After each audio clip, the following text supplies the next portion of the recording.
Good morning. Good morning, everybody. Thank you very much for coming on a Saturday morning, and thank you for joining me here in Manchester, in the heart of the world's first industrial city, a city whose confidence and whose extraordinary future we can see in the changing fabric of the urban landscape around us, the mighty towers of Deansgate Square, last week's extraordinary international festival in Manchester. We can see it in the Christie, the hospital whose cancer treatment is now being written, the future of cancer treatment now being written at the vast new Patterson building with new therapies saving the lives of people around the world for generations to come. And this is not and never has been a city for negativity or navel gazing. Indeed, when the University of Manchester's Andrei Geim and Konstantin Novoselov said they were planning to extract a single atom-thick layer of chrysolites from bulk graphite, giving us the, I think I've got that right, giving us the super light, super strong wonder that is graphene. I imagine there were people who had no idea what difference it could make to their lives, and I imagine there are people in this audience who frankly have no idea. But we stand today on the cusp of the graphene age, with applications in everything from de-icing of aircraft wings to life-saving medicine. And the story of those pioneers is told here at this Science and Industry Museum, and it is one of the countless tales of Mancunian pioneers, because time and again, when the cynics say something cannot be done, Mancunians find a way to get on and do it. And the centre of Manchester, like the centre of London, is a wonder of the world. But just a few miles away from here, the story is very different. Towns with famous names, proud histories, fine civic buildings, where, unfortunately, the stereotypical story is, over the last few decades, of long-term decline. Endemic health problems, generational unemployment, down-hill areas. And the story has been, for young people growing up there, of hopelessness or the hope that one day they'll get out and never come back. And insofar as that story is true, and I'm afraid it sometimes is, the crucial point is it isn't really the fault of the places, and certainly isn't the fault of the people growing up there. They haven't failed. It's we, us, the politicians, who have failed. Our politics has failed them. And time and again, they have voted for change, but for too long, politicians have failed to deliver what is needed. And our plan now in this new government that I lead is to unite our country and to level up. And I want to explain now what I mean by that. And I'm absolutely not here to tell you, Mr. Mayor, and others, I'm not here to tell you that London has all the answers or that everywhere should be like London or indeed like Manchester. Each place in our country has a unique heritage, a unique character and a unique future. And indeed, I recognise that when the British people voted to leave the European Union, they were not just voting against Brussels, they were voting against London too, and against all concentrations of power in remote centres. So I'm not here to say that Manchester or London are the templates for other places, but I do believe there are lessons to be learnt from the success of cities like these, because I remember, you all look very young and thrusting, but I remember London in the 1970s, and it was stuck in post-war gloom. And between 1951 and 1981, the population of London actually declined. People forget this. The population of London went down by 20%. It was so miserable. And yet, I think you'd agree that over the last 20 years, the capital of our country has been utterly transformed. And London is, I would say, I used to say it a lot, the greatest city on earth, with the exception of Manchester, with the largest, with the largest concentration of tech companies, artists, financial services, top-class restaurants, and all the rest of it. And you can see, we all can see the same thing happening now here in this incredible city. So I want to set out what I think are the ingredients for the success of the UK and the places we call home, whether it's our cities or our towns, our coastal communities or rural areas. And there are four things I think we need to get right. And first of all, it's basic livability. The streets need to be safe. There need to be enough affordable homes. There need to be jobs that pay good wages. There need to be great public services supporting families and helping the most vulnerable. Second thing, connections. That means, of course, great broadband everywhere. It means transport, because inspiration, innovation, cross-fertilization between people, literally or figuratively, cannot take place unless people can bump into each other, compete, collaborate, invent, and innovate. So we need literally, spiritually, to unite Britain. And that means boosting growth and bringing our regions together. And the third thing that places need is culture. And Manchester absolutely leads the world in this. And people love the arts, the entertainment here, football, music, heritage, creative industries that make it such a lively, wonderful place to live and work. And we need to help places everywhere to strengthen their cultural and creative infrastructure, the gathering places that give a community its life. And finally, fourth thing, places need power and a sense of responsibility and accountability. And taking back control doesn't just apply to Westminster regaining sovereignty from the EU. It means our cities and counties and towns becoming more self-governing. It means people taking more responsibility for their own communities. And London and Manchester have boomed partly because they have had mayors. Some better than others, I would say, but all I make no comment on the president, but all with the power, the vital power to speak for their cities, to bang heads together and to get things done. And there are lessons from London and Manchester. Livability, connectivity, culture, and power. And the first condition of livability is, of course, making these streets safer. And with recorded crime up in the northwest 42%, I think you'd agree it's time we got that down, and we will. And yesterday I met 20 new officers in Birmingham who are graduating after 15 weeks training, and they will join our brave and formidable police men and women who will be putting their lives on the line for our safety. But you want more of these policemen and women on the streets, and so do I. And that's why I've committed to another 20,000 over the next 3 years, and their recruitment will begin in earnest in the next few weeks. And a new national policing board, chaired by our dynamic Home Secretary, will hold the police to account for meeting this target. We will also give the police greater ability to use stop and search in order to drive a reduction in the violent crime that plagues our communities. But there's no point in arresting, charging, and convicting criminals if we do not give them the sentences they deserve. In fact, the number of offenders with more than 50 previous convictions who were convicted but spared jail rose from 1,299 in 2007 to 3,196 in 2018. So we need to restore the public's faith in our criminal justice system by ensuring that people who repeatedly commit crimes are punished properly. And that means that those guilty of the most serious violent and sexual offences are required to serve a custodial sentence that reflects the severity of their offence. And it's only by making the streets safer that you can create the neighbourhoods where people want to live. And one of the biggest divides in our country is between those who can afford their own home and those who cannot. And this is a long-term problem which all governments have failed to fix. Under the previous Labour government, house building had fallen to levels not seen since the 1920s. So we will review everything, including planning regulations, stamp duty, housing zones, as well as the efficacy of existing government initiatives.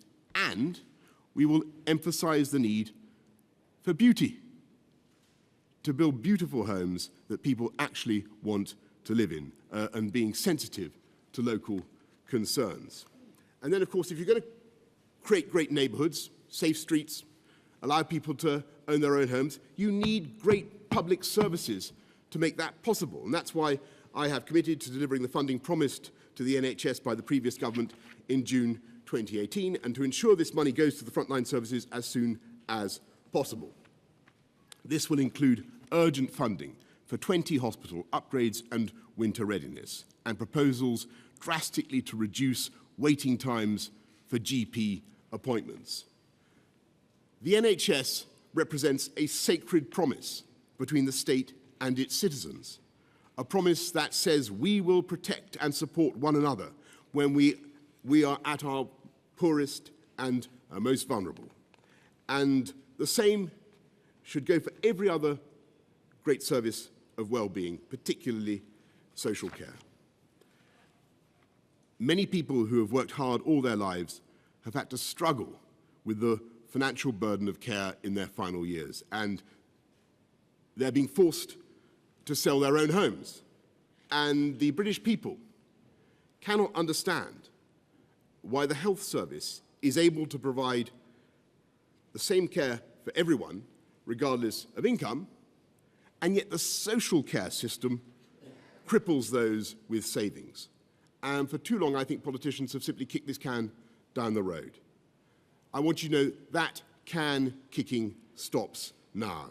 So I've promised to find a long-term solution to social care once and for all. And that is what we will do, with a clear plan that will give every older person the dignity and security they deserve. And at the same time, we will give every child the world-class education they deserve, which is why we will increase the minimum level of per pupil funding in primary and secondary schools and return education funding to previous levels by the end of this Parliament. And we cannot afford any longer the chronic underfunding of our brilliant FE colleges, which do so much to support young people's skills and our economy. We have a world-class university sector. In fact, I think this has got the biggest concentration of higher education anywhere in Europe, right here in this city. Why should we not aspire to the same status for our further education institutions and to allow people to express their talent? And of course, if you're going to allow people to express their talents properly, then you need proper connectivity. And I get to this absolutely crucial point. If you're someone with a bright idea, or you're running a fantastic business, and you can't get the internet connection you need, and you're spending an eternity staring at the pizza wheel of doom on your screen, then you won't be able to get your idea off the ground, and you won't be able to grow your business, and you won't be able to find customers. And you can have all the talent in the world, but if you're a young kid growing up in a deprived town with intermittent transport, and you can't get to the places where the jobs are, then you won't have the opportunities that you deserve. But when people are able to meet each other and to compete with each other and challenge each other, spark off each other around the water cooler or elsewhere, that's when you get the explosion of the flash of creativity and innovation. And that is what we are going to make happen, not just here, but across the country. First, we're going to invest in fibre rollout, and indeed, we've just completed the build of a large fibre cable between Manchester and York alongside the Transpennine Railway route.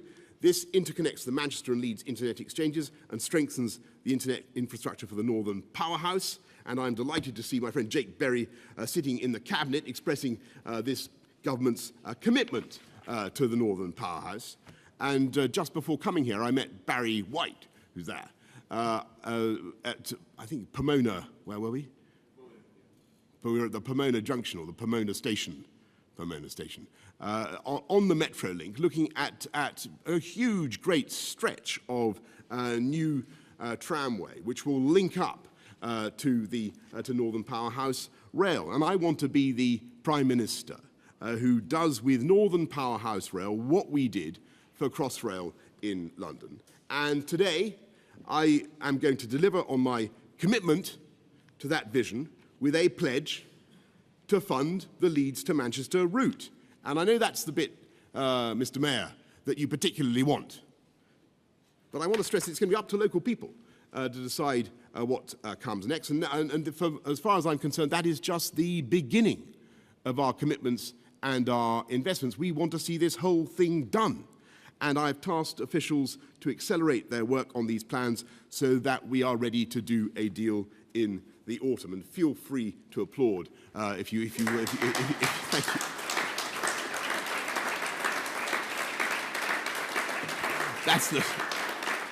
That's the spirit.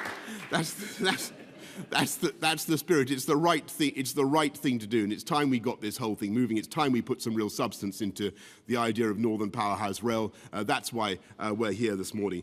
We want to inject some pace into this so that we can unlock jobs and boost growth. But I know that people can't wait, and they want to see change fast. They want change now. It takes a while to build a railway, believe me.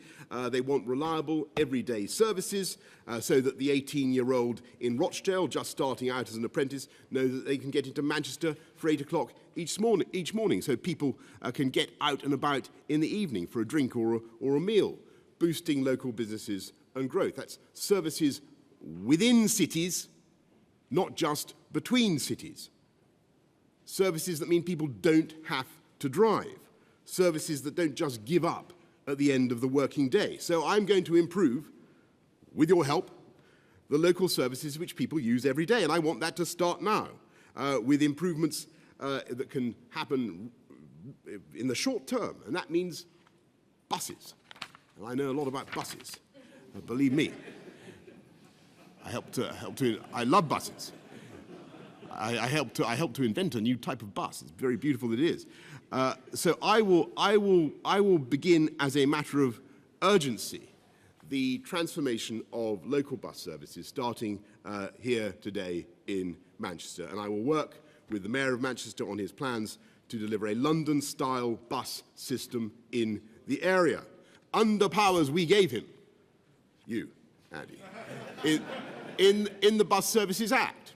I want higher frequency, low emission and zero emission buses, more bus priority corridors, a network that's easier to understand and use. I want local partnerships between the private sector which operates the buses and a public body which coordinates them. In London, where we have all these things, bus passenger journeys have risen by 97% in 25 years. In other metropolitan areas where they don't, it has fallen, ridership has fallen by 34% over the same period. And I think we can see the first results here in Manchester within a few months.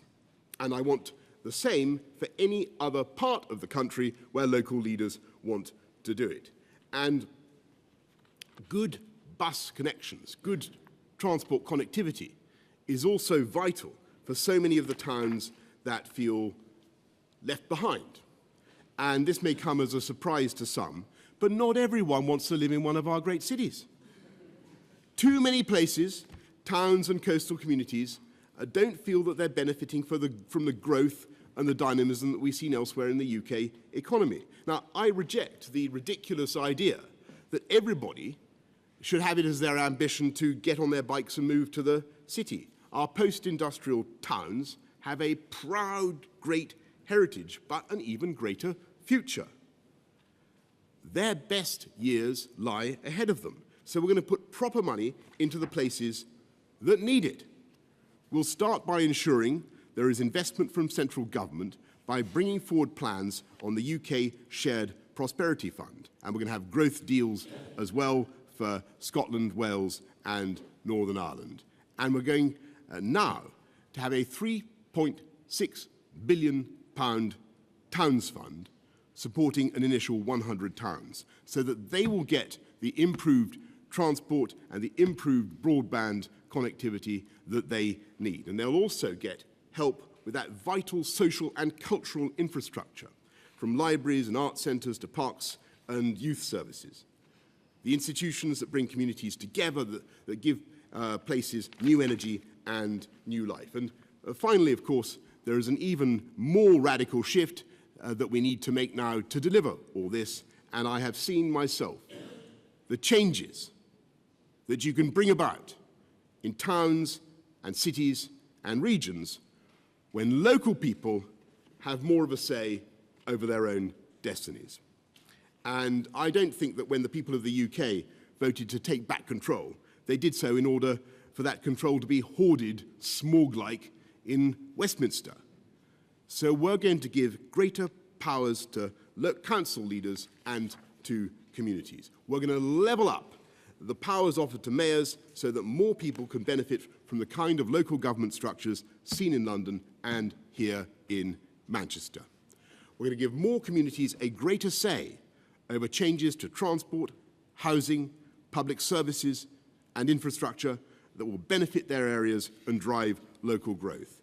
And in doing so, we will see to it that every part of this country sees the benefits of the potentially massive opportunity that will come from Brexit. And I think over the last 3 years, we've tended to treat Brexit like some impending adverse weather event. But I campaigned to leave the EU because I believe it's a chance to change the direction of the UK and make us the best country in the world to live.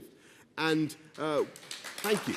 And we should remind ourselves that leaving the EU is a massive economic opportunity to do things we've not been allowed to do for decades, to rid ourselves of some bureaucratic red tape, to create jobs, to untangle the creativity and innovation for which Britain is famous. And of course, we don't need to wait now to start preparing to seize the benefits of that project. So we'll begin right away to create the free ports that will generate thousands of highly skilled jobs and revitalise some of the poorest parts of our country.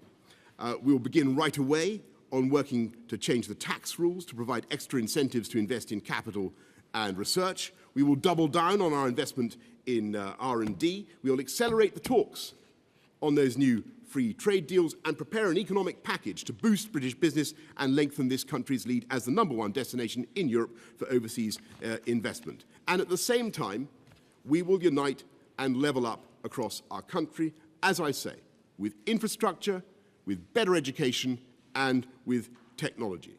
And in so doing, we will make our whole nation not just an all right, okay kind of place, better than average place to live, but I don't think it sounds hyperbolical to say this, but the greatest place on earth, the greatest place to live, to raise your family, to send your kids to school, the greatest place to start a business, to invest, to have a life. And where better than Manchester? Where better than the Science and Industry Museum to set out our ambition for doing so? Here today we can look back at centuries of progress, the inventions, ideas, and breakthroughs, I think including one behind me. That's it, yes, there it is. That came out of Manchester, came out of the North, and came out of the UK and shaped the world we know today. And I just want you to imagine what would happen if we were to, what it would be like, I should say, if we were to reconvene this session now, 30 or 40 or 50 years hence, and what treasures this museum might hold then. I think, I'm absolutely certain there would be displays celebrating the dawn, not of the railway age, but the dawn of, that would still be there, obviously, but there would be the dawn of a new age of electric vehicles. Not just cars or bicycles, but electric planes. Electric planes. That's happening already. Made possible with battery technology being developed now in the UK. We will see tributes and dioramas commemorating the men and women who used new gene therapies to cure the incurable and achieve what had hitherto been thought impossible. And here in Manchester, the home of the world's first passenger railway, I think that's Stephenson's rocket, isn't it? Yeah. It is. With Stephenson's rocket just behind me, we should remember that there were people back then. When was it, Stephenson's rocket? 1829. There were people in 1820. Thank you, Lady Archer. Lady Archer, they got it right. There were people in 1829 who thought that the whole project should be abandoned as a danger to public health because the speeds that were being proposed would be intolerable for the human body. Do you remember that? There were doubters and skeptics and naysayers. They did. That's what they said.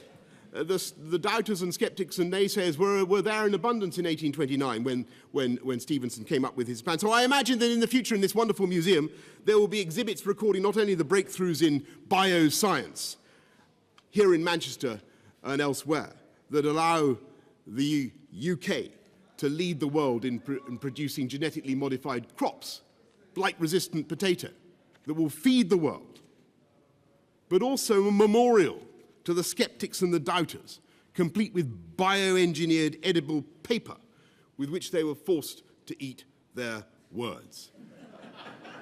And I don't blame them, by the way. I don't blame the doubters and the skeptics. But all I will say is that, the evidence is behind us. There's Stevenson's rocket. We're now sending rockets into space, and we will. We will expand our space program as well. I don't blame the doubters and the skeptics. It's a natural human instinct. But time and again, they have been proved wrong. Because, and I think they will be proved wrong again. Because if we unite our country, as I say, with better education, with better infrastructure, with an emphasis on new technology, then this really can be a new golden age for the UK. And time and again, Manchester has shown the UK that anything is possible, and time and again, this extraordinary country has actually delivered the same message to the world. And that is what we are going to do once more. Thank you very much for coming and for listening.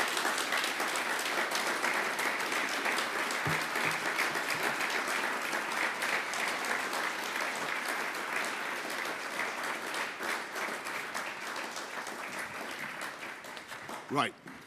I have a very strict agenda now, and I'm going to go first to Barry White from Transport for the North, who was kind enough to host me this morning. Barry.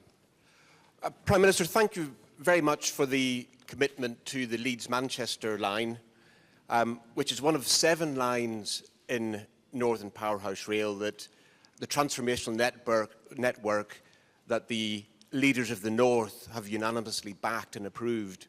So we are delighted to hear about the commitment to Leeds-Manchester, but what we're asking government for, and have asked government for, is that commitment to the whole network, yes. The 39 billion, several lines of which can be built at one time. So we want to have Liverpool, Sheffield, Hull and Newcastle all getting the benefit, as well as Leeds and Manchester. Thank you, Barry. Well, there you go, 39 billion, a number to conjure with, I dare say. But you're absolutely right, Barry, and you're right in your aspiration, and we support that. And you'll have heard what I've said this morning. The commitment that we have made to the Leeds to Manchester section is just the beginning. We will back it all the way. We want to, but we will work with local leaders to make sure that their priorities are fully satisfied as we proceed. But clearly, this is a fantastic scheme that we want to progress as fast as possible. I'll go to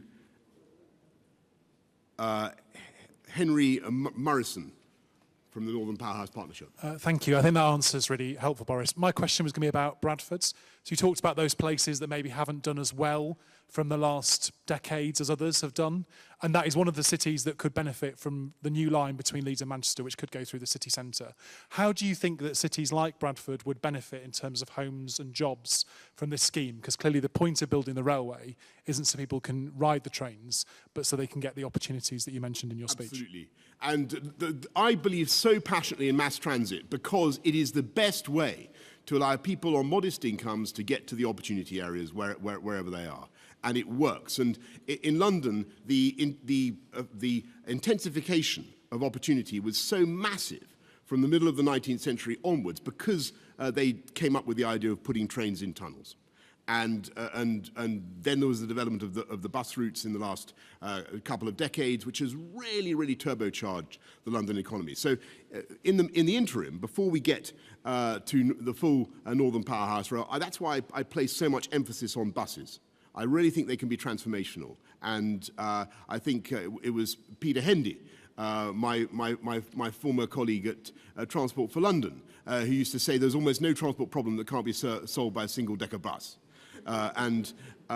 It may sound banal, but it's true. There are fantastic things you can do by improving the bus network. So in the short term, Bradford will benefit from Northern Powerhouse Rail, as I've said, but buses is the way forward in the short term as well. Let's go to Sam Coates of Sky News. Sam Coates, Sky News. Prime Minister, you're claiming that you can deliver a revolution today, by the sounds of it. On Wednesday, you spent billions on education. Yesterday, you spent billions on the police. Today, you spent billions and billions and billions. With not much money in the Treasury, with no majority in Parliament, and with a lot of the things that you're talking about actually devolved issues, how on earth are you going to deliver on your promises? And one more thing, you often attack pessimists. Isn't that really an attack on the free speech that you claim to support? No, come on. Right, well, sorry. serious point first. Sam, and thank you.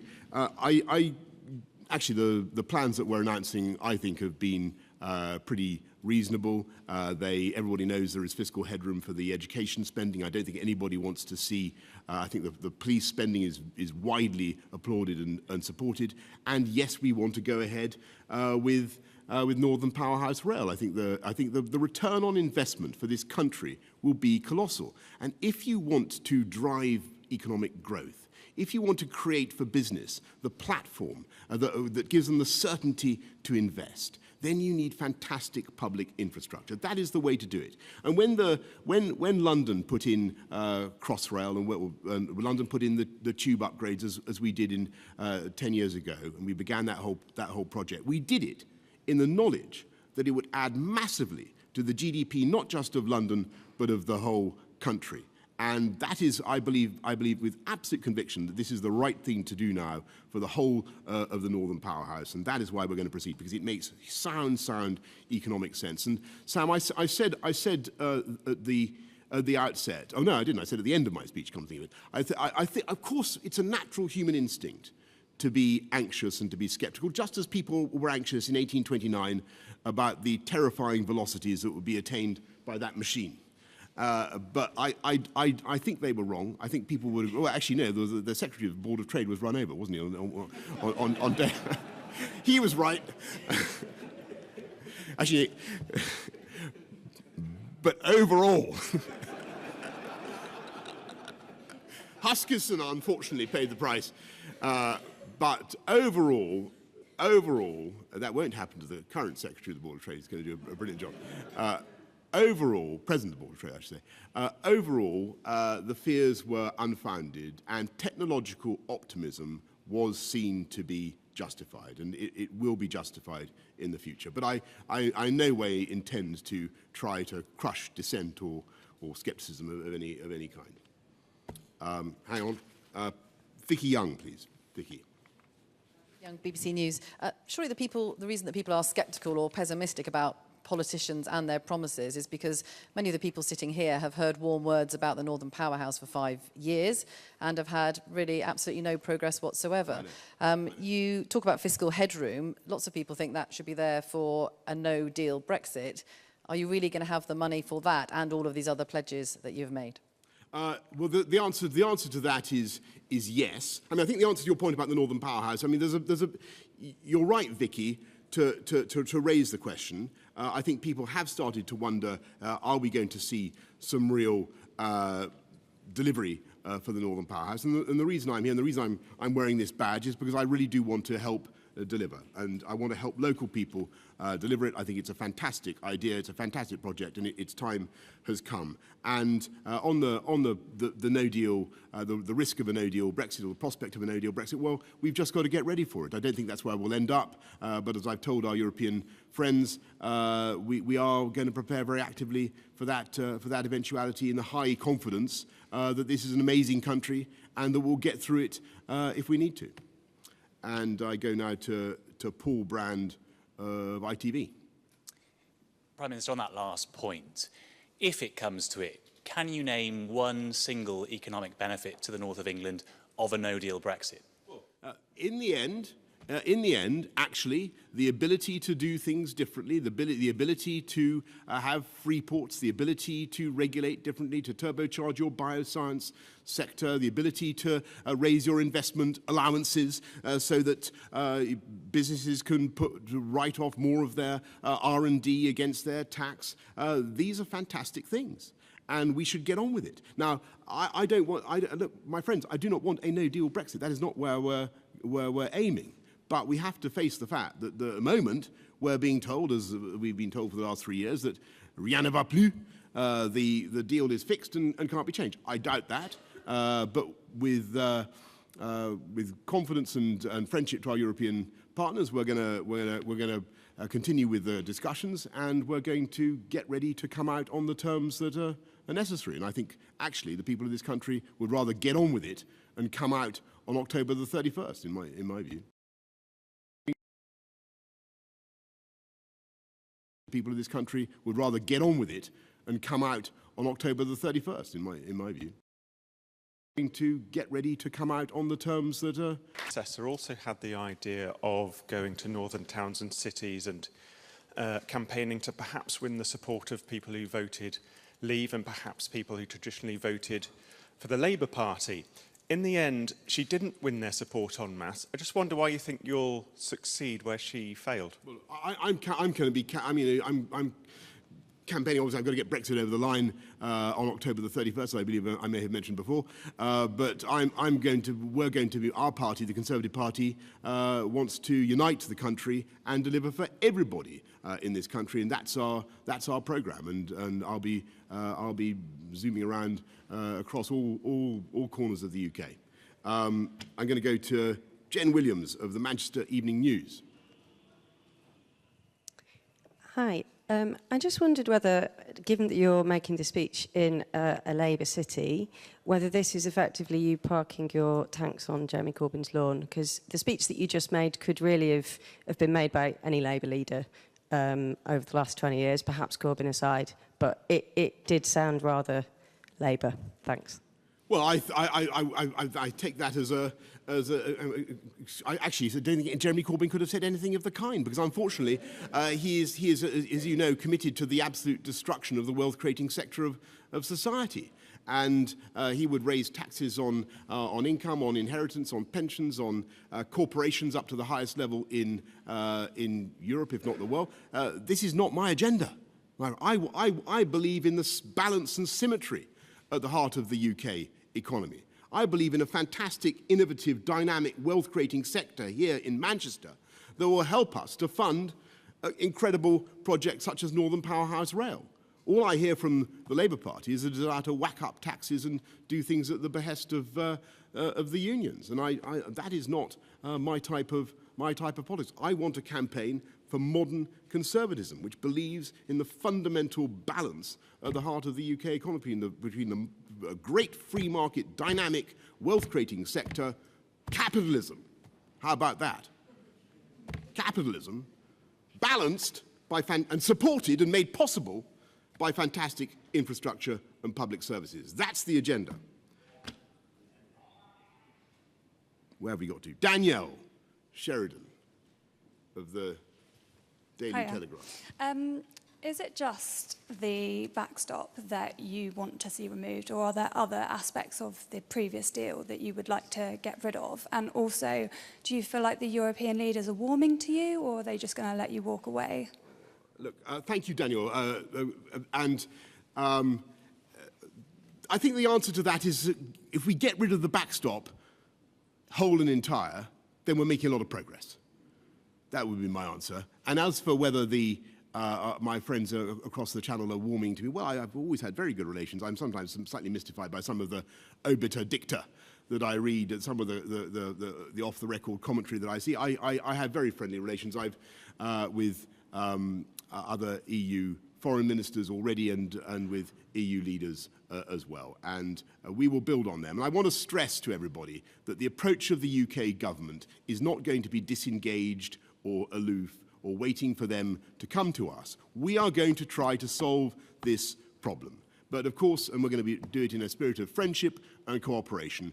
But Danielle, your point is the right one. We can't do it as long as that anti-democratic backstop, that backstop that seeks to divide our country, divide the UK, remains in place. We need to get it out, and then we can make progress, I think. Anyway, everybody, thank you all very much for your kind attention this morning. I think that brings this morning's proceedings to a close. Thank you. Thank you.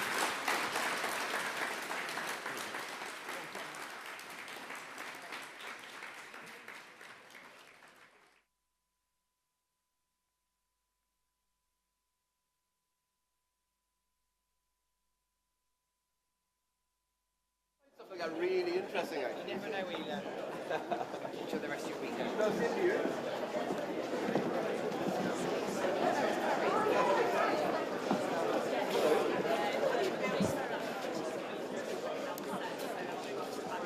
I just wanted to catch up quickly with one of my old team, just to see. I'm going to go for a little